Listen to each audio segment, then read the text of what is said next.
Samia bana nga ayira la ka foko balo koni manye mali fambe fe. Tabakoro siraka sirabakan kasara do kela eno ayira la ka foko makelen bonela anina chauffeur ke o yere fene bulla. Bankas jamar fatigu dona dugu fila kono eno ni ka masaba bone anina. Ale ni teti kane ale kono kunga critique be eno ni ayira la ka foko ale afafaga e kribulon tigla mogo ule anyangi ni santan kasoi. Ambalma amena ni kibara ne walawe aga bidon kibaru konala. Kala dona ka fo Samia Sanji ale koni njora wa fando yere kon fe nyo ulu koni tike pumasira. Ko ga ko mali fambe fe ko balo koni nyachugo makakili. Ko sabla ni atakalaje siga so ye marabulu konala. Ulu koni ayire ka fo ko ulu koni ka sene unyena. Ko sabla ko ji koni nana inafo santo. Ko wa ko ji nana ka yoro bela jele la soro. Ulu era koni ka fola ko nyina san kon la ko ulu koni sigileno ka balo toni hagam kon makono ko o e million kele ale ni ba sabani koy nyono ka fe no ayire la ka fo ko balo koni manya ko sebe ko sabla koni atagala je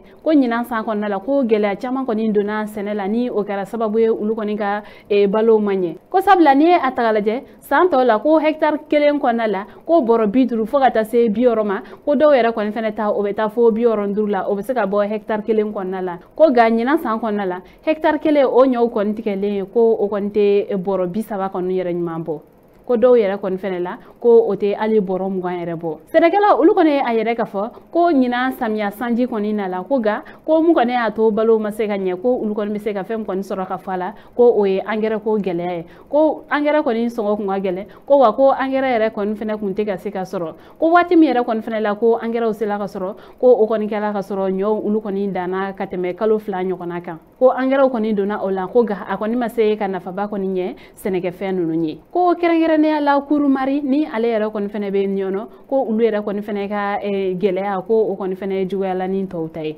kibara ware mambulo kada kulo kan ode tabakoro siraka sirabakan kasara do kon kele no ni ayre la ka fo makele o bonela anina ko wa ko chauffeur ke o yere kon fene bulla ka awla do na ka fo ko tabakoro ye sira kon sanfe ko katakatan tigi do ale kon me bulla ko mobili tigi do yere kon fene ni ayre la ka fo ko ni cey ale kon kele ne me aka mobili kono ko ni cey kon me vitesse la onana do katakatan tigi la katakatan tigi yere kon ni o maseka bo o yoro la o kera o tayale ni mobili tigi ale yere kon fene ma flake ale bolla so ni moko kon be se ni kasara ke yoroina ga ka awla dona ka fo ko kulukuru saper pompier moko ulu ko ni use fa jona ni ka se ni yoroina ni ka ta ni ko ko ni dalabe kibara ware bambulo kada kulo kan ode bankasi ye ndugu flabe no chilabo ale ni kasagu te mar fatigi do dona ni ndugu flan kon nala ni ka ta masaba ka ulu bone unina kibara min serama ulu ko ne ayire ka fo ko juma temele ni mar fatigi nunu uma dan uma uklala tuguni ni dugula mo nunu ulu ko ni ka senekele ni ka ta tasuma bla ola ka kla ka dugu mina ka ulu era kon fene chama ni ka kila ka bakan caman koni gengen ka tani oyo fe ni manunu uma dan uma uklala fene ni ka duguden sabaka ulu yere koni fene bone unina ambe wati mina iko sisan ni marfatigi nunu koni bora famfe mama seko odon ga kibara were mana bo ko fe ambo da ukloka cieti kane kirblon tiglamoko ulu koni santan kaso koni ndi alema ko sabla ko akera afa sababu kibara mserama ulu koni ayire ka fo ko kabini samba fla aleni tan shegina ni ko koni kela ko cieti kane ale koni afana ba koni sigila ko ayire la kafa ko fani ba o konu kunga mangan ka chantuma be fayin koni alep me ba bugot mabe fo ba koni be boli kata yoro werewla